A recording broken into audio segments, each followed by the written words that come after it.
around the Liverpool squad. There is little doubt that the lavish signing of Virgil van Dijk has made a big difference in their run to this Champions League final, but he also represents a big difference within that squad. The assured Dutch centre-half is one of very few players, perhaps the only player, who has been bought on big money and has not faced big doubts about his quality at a very recent point in his career. This perhaps reflects Jurgen Klopp's real elite quality, and why his side have reached this most elite of occasions, and why this has been a work of near genius. He has made them far more than the sum of their parts, and that's all the more impressive when you consider how many were recently little more than bit-part players. Sure, many might scoff at the idea of a big-budget, Big Six club like Liverpool being spoken of in such a way, but all performance is relative. Klopp is not competing against the rest of the Premier League here. He is competing against the absolute top end of the Champions League. This is also about much more than mere financial figures, too. It's about profile, and where the players were. A proper review of his squad before Klopp got to them reveals perhaps the most makeshift group to reach the final of the competition in the modern era, certainly one ragged enough to match anything put out by Diego Simeone at Atletico Madrid. The word from Real Madrid is that key figures at the Bernabeu think along those lines. They think they'll win easily, because they have not come up against a squad as limited as this in one of this era's finals. Former manager Vicente Del Bosque's prediction of a 4-1 victory gave this away. The feeling at Real is that you probably have to go back to Del Bosque's last final, the 2-1 win over Bayer Leverkusen in 2002, for an opposition squad as unimpressive as this. That was when the concept of a super club didn't quite exist, though, so similar opportunities for victory like Real think they have now should not exist in the final anymore. Real Madrid are bidding for a third straight Champions League, Getty, and how could they not think along those lines, if they have indeed done that proper review of the Liverpool squad?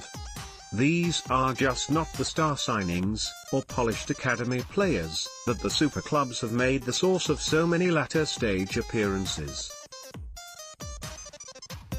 Andy Robertson's story has attracted the most attention, but that's partly because it brings together the most strands that are distinctive to this squad, and display the relatively improvisational way it has been put together in super club terms.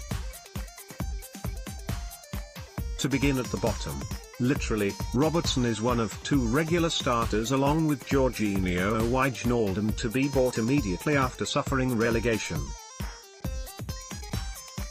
These just aren't the waters that Real Madrid or Barcelona or Bayern Munich fish in.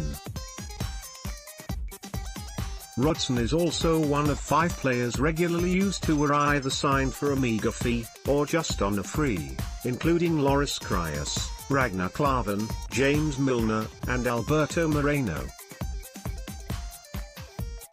There are then at least 2 of the more expensive players who initially had people at their former clubs both privately and publicly commenting that Liverpool had paid too much. This was the case with Roberto Firmino and, yes, Mohamed Salah, while similar arguments were made elsewhere about Sadio Mane, Alex Oxlade-Chamberlain and even Van Dijk.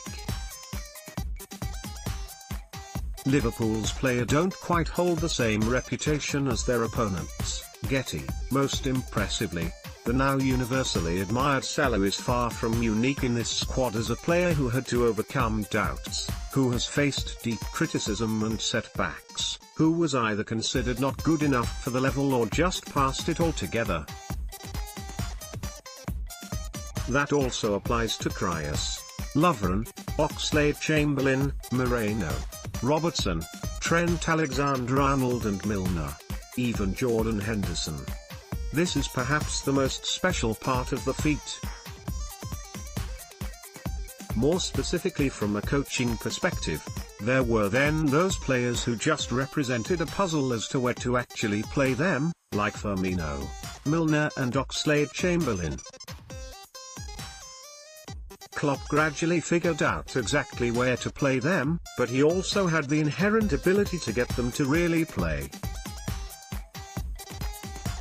One of the manager's great qualities is how he can connect with his players, and a deeper positive to this is that their backgrounds and consequent performances have brought a deeper connection with the support, further firing both. It could be seen in the joyous scenes at the final whistle in Rome, as could the truth of the words of the man who gave Klopp his own big break. ZDF editor Jan Doling felt in 2006 that the little-known second-tier Mainz coach would be ideal for German TV audiences looking to re-establish their own connection to the game ahead of that summer's World Cup. Because of the down-to-earth Klopp spoke.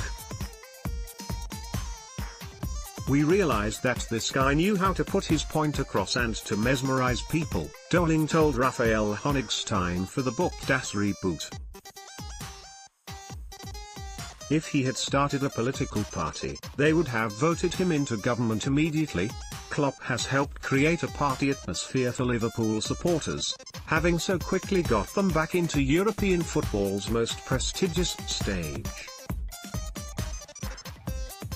Part of that also came from a much lower moment, after the 2016 Europa League final defeat to Sevilla, as Henderson this week explained.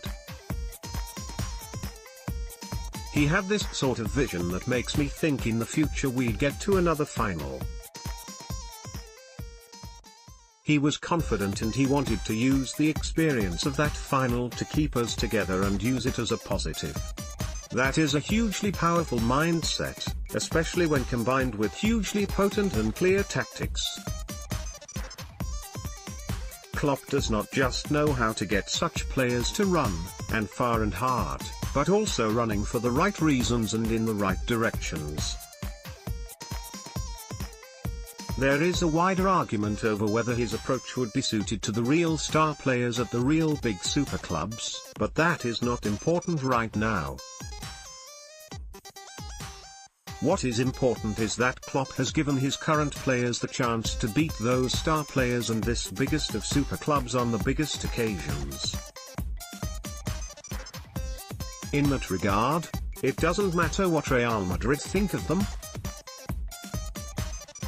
Klopp has already helped these players defy what so many others thought of them.